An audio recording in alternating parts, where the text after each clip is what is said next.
Good morning, children. Today we begin with a new chapter, Reproduction in Animals. Children, as you know, that sexual reproduction is always there in humans, in animals. In sexual reproduction, two parents, that is, a male and a female, are needed to produce a new individual. Each parent produces gametes. Gametes are actually the sex cells, and the male gametes are called sperms, and the female gametes are called eggs or ova. Can you see the diagram present here? Look in your book also. The sperm always has a tail, flagellum present in it, and a head, while the egg is oval in shape. It does not have a tail. The events that are involved in sexual reproduction are gametogenesis, that is the formation of gametes, then the fertilization, which means the fusion of male and female gametes, and then what is formed after fertilization is the embryo. So the development of embryo is called embryogenesis. Then this embryo grows up. This is known as development. Gametes are formed in reproductive sex organs of males and females, and these are formed by a type of cell division called reduction division.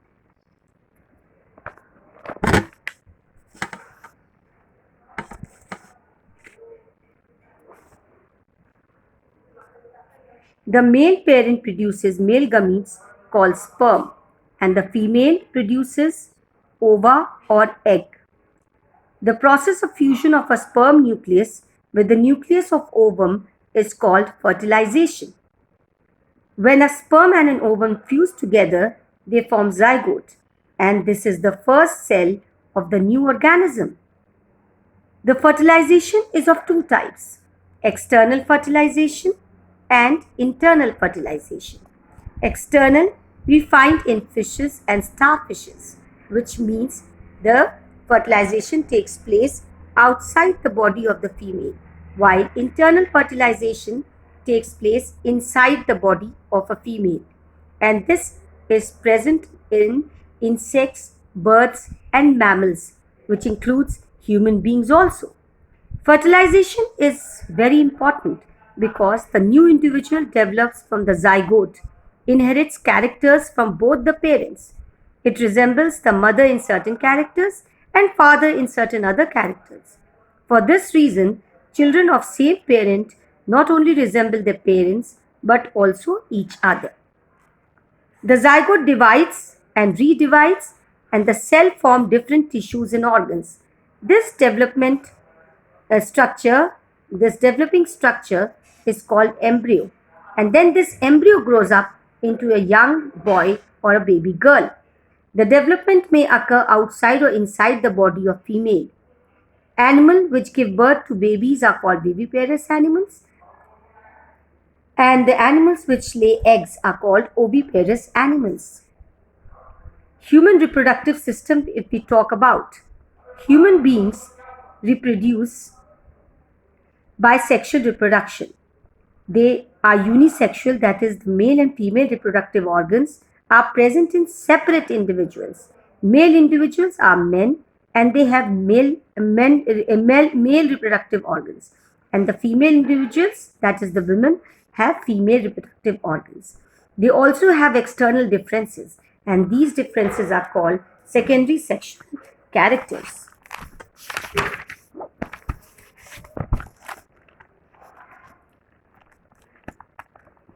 Look at this diagram given over here of male reproductive system and the mature tail sperm. The reproductive system of human male consists of the following organs: the testes. They are two in number and oval in shape. They lie within the scrotum, outside the abdominal cavity.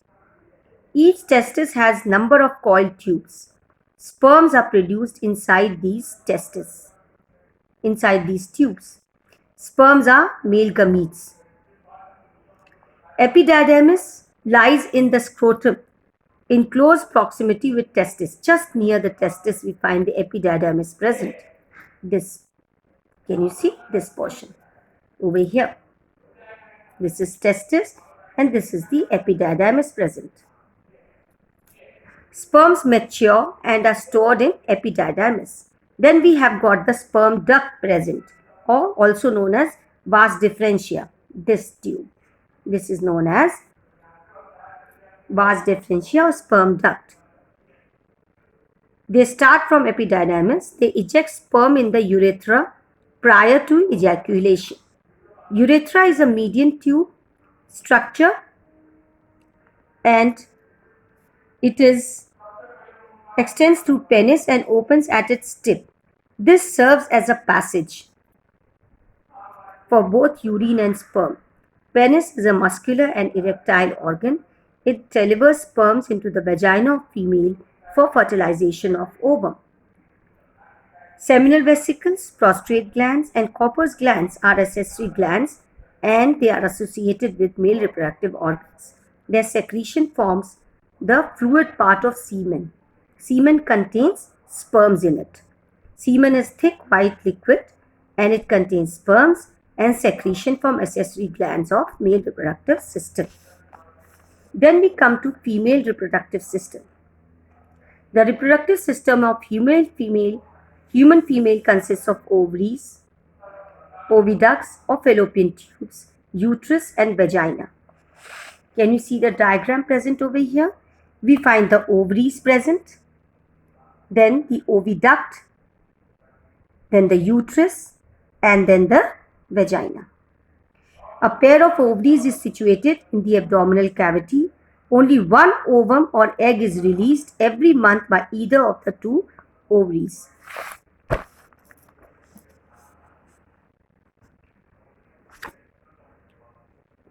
The functioning of ovary is under the control of hormones secreted by ovary. They are estrogen and progesterone. The fallopian tubes or the oviducts are funnel-shaped, coiled, muscular tubes which join the uterus and ovaries. The ovum released from the ovary is transported through fallopian tube. Can you see? These are the ovaries. And can you see the fallopian tubes present? These are the fallopian tubes. Can you see the fallopian tubes present? These are the fallopian tubes present, funnel-shaped fallopian tubes. The ovum released from the ovary is transported through fallopian tubes. Uterus is also present, in which is actually pear-shaped, where fertilized ovum develops into a baby. Vagina, which is connected with uterus and opens outside, it receives sperms from male for the fertilization of ovum. The process of release of ovum from ovary is called ovulation. In human beings, only one ovum is released every month by either of the two ovaries. The ovum is picked up by the oviducal funnel of oviduct. In human beings, the fertilization or union of sperm and ovum occurs in the anterior part of oviduct and zygote is formed. In the anterior part of oviduct means the beginning part. This part you find it happening. The fertilization takes place. This is the first step in the process of reproduction. The zygote starts dividing immediately after fertilization. While descending through the oviduct, the zygote divides repeatedly and gives rise to a ball of cells, and these multiply and differentiate to develop into tissues, organs, and organ systems of the body.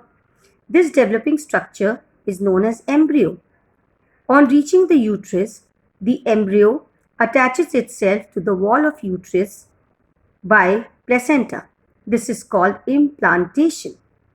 The embryo obtains nutrients and oxygen from mother's blood through placenta and releases carbon dioxide and excretory products into it. Placenta is also called fetus life support system just because of this.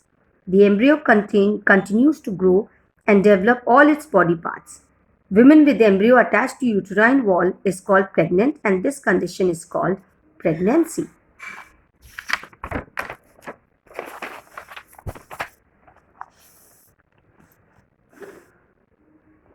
Can you see the various stages present? At 2 month stage, the embryo starts resembling the human form and is called fetus. The growth of fetus is completed by the end of 280 days and mother gives birth to a baby. The full term of development of the body of baby in the womb of female is called gestation period. The act of giving birth is called parturition. Now see children, development of embryo within the uterus. Can you see? First, over here, see the embryo is implanted and with the help of placenta, it is attached to the womb of the mother. Then it grows up and after that it forms the baby. At 12 weeks, the baby is formed. And then before birth, it is this way. Can you see? So, for today children, I think this much is enough for you. You are going to read the chapter, understand it properly, and draw male and female reproductive organs. Male reproductive system, this one, and female reproductive system in your notebooks. Thank you.